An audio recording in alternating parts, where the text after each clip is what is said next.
Well, hello, friends. It is August 13th, 2024, and this might have been truly the year from hell, but I don't want to say that because I'm sure things could always get worse. But if you know anything about where I live, Asheville, North Carolina got hit with Hurricane Helene just a little over 2 weeks ago, and I think it was the 26th of September. And so we lost power. We just got power back after 2 weeks. So we got it Friday morning. We lost it Friday morning 2 weeks before. So just about 2 weeks. And we still don't have water, but we're starting to get, service. We don't have service at the house, but we have the ability to at least get a phone call. We don't have Wi-Fi, I guess I should say. So it's been really crazy ride. We are outside of what was my office. Luckily, my home fared better than my office. Our home is okay. We did have some really big trees come down, which is sad because they were some of my favorite trees. But they did not hit the house. They just kind of hit it. Like one hit the back porch, kind of took out the gutter, and then our retaining wall looks a little suspicious, and we have a minor possible leak just because of the amount of rain. I think the flashing on the roof, something happened there. So we got some stuff to figure out, but we're really fortunate compared to quite a lot of people in this area that even lost their homes. The unfortunate thing is I did lose my office.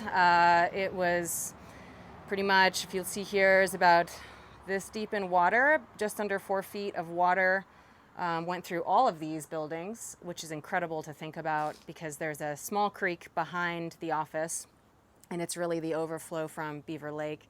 And the lake was already full. We were already at full saturation from the storm the 2 days before, leading into the hurricane. So this water didn't just rise up pretty high or rise up pretty high on the creek side. Instead, it jumped around the front of the building, so unfortunately the water came right in through the front doors. So there was really no way to anticipate this amount of water. I've been through some really high water in Asheville the last 11 years of living here, and it's been threatening, but never even close to jumping over the 100-year-old wall that's still standing behind this building. But a lot of the newer work that the guys had put so much effort into the last couple years just was demolished. The amount of stone they put in there that's just gone. I mean, huge trees ripped up, whole culverts ripped out of the ground. It's just unheard of to think I'd be swept away right now if I was standing here. I don't know if you can see, probably can't see at all from this angle, but on the building you can just see a pretty solid water line mark. So it was a disaster. I did post some pictures on my Facebook page, and if I can figure out how to link them here, I'll try to link some at the end of this video so you can just kind of see my office and then a few of the spots in town that either I or my partner have been able to go visit. She has been called in for some of the cadaver recovery stuff, so she's been in some of the worst areas that Buncombe County has been hit with. So I consider us extremely fortunate for what we've been dealt, but this does put a pretty big pause in the return for me for work. So when this storm hit, I was 2 weeks out of surgery, and I couldn't really lift anything. So I feel really helpless through this, especially because I don't mind using a chainsaw, and I'm usually really physically fit, so I'm usually the one to spring into action for all this stuff.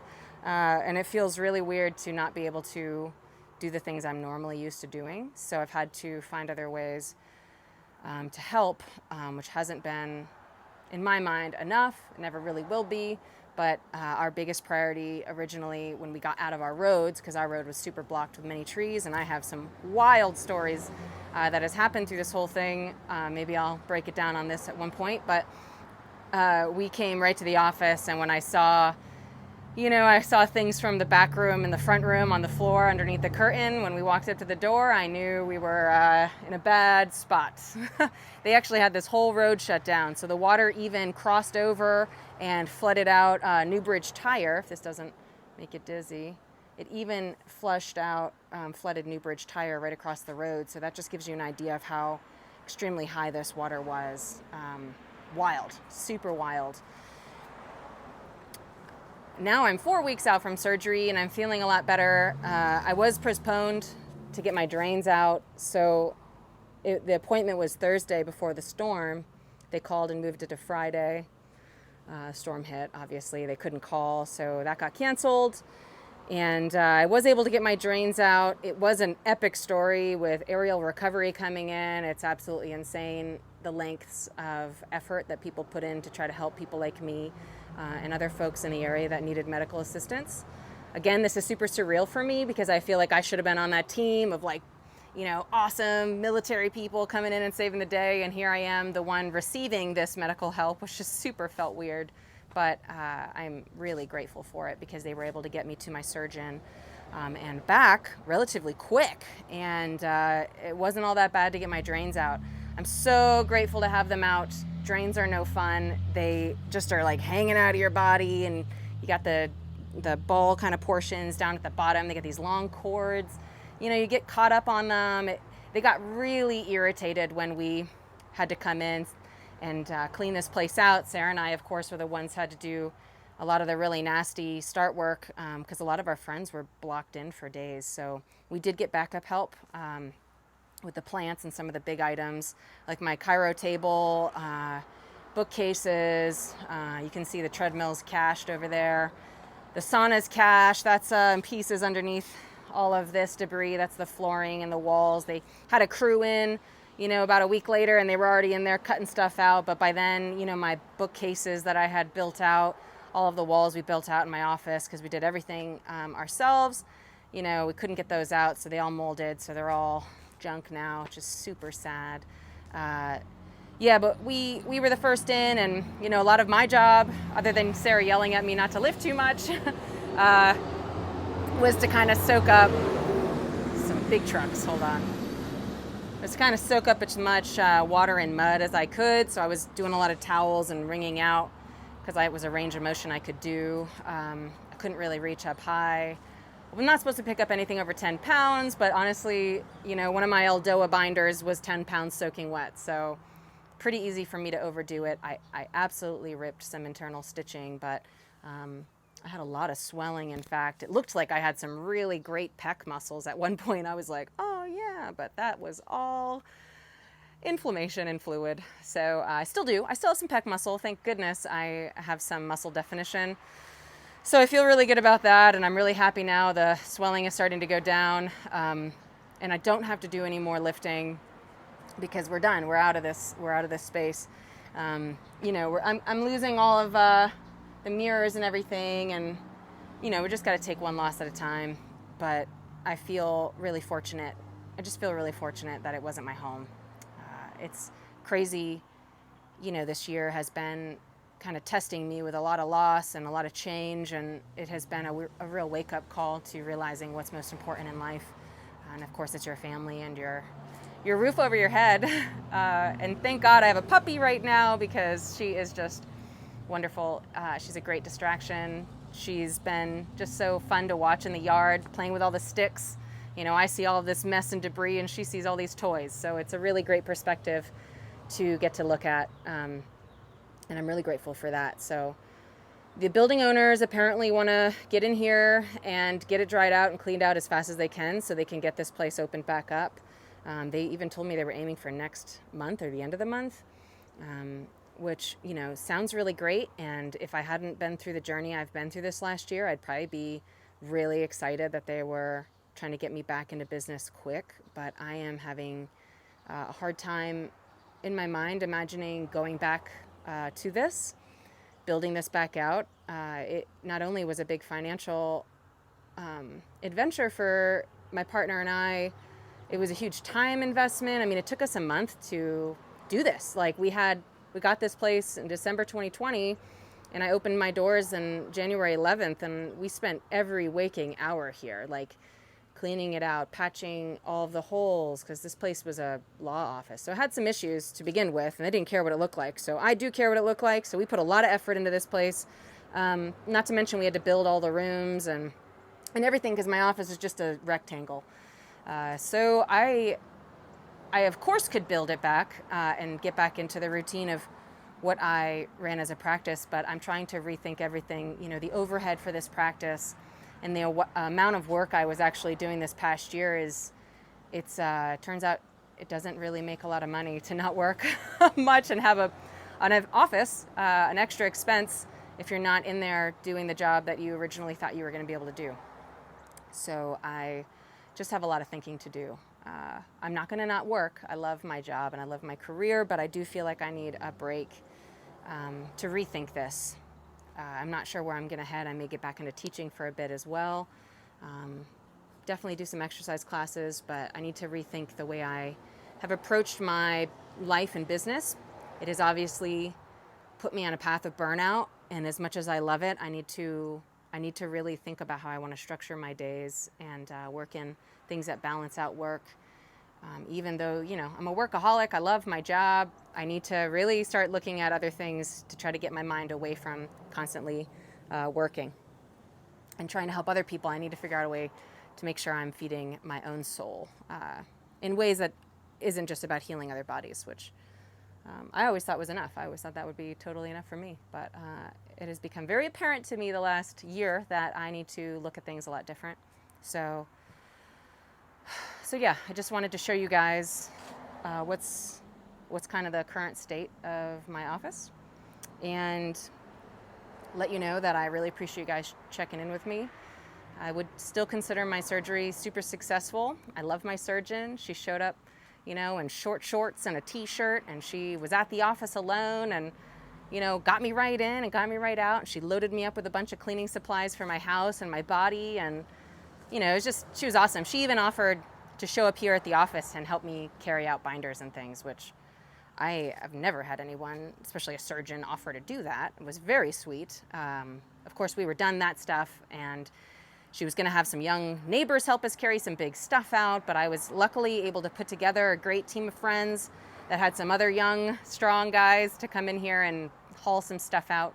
So yeah, we were able to pull it off, and I didn't have to utilize all the resources I was offered, which is actually, you know, pretty great, even to have the offer. So I've had a lot of people step forward and want to help clear out the office and fix it up. But luckily at this point, this is not my job.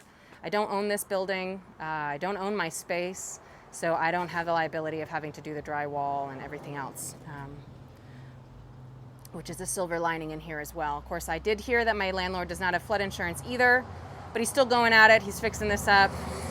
I mean, this was a 1,000-year flood. That's what I've been hearing, so this is just a super rare occurrence. But, you know, once you see a space you love so much, you know, it's hard for you to like think about going back into that and not seeing that soot, you know, on everything, and just the layer of mud on everything and the amount of things I lost. It's going to be hard for me to think about walking back into this space again.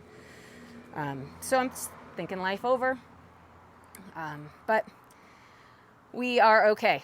We have all the supplies we need.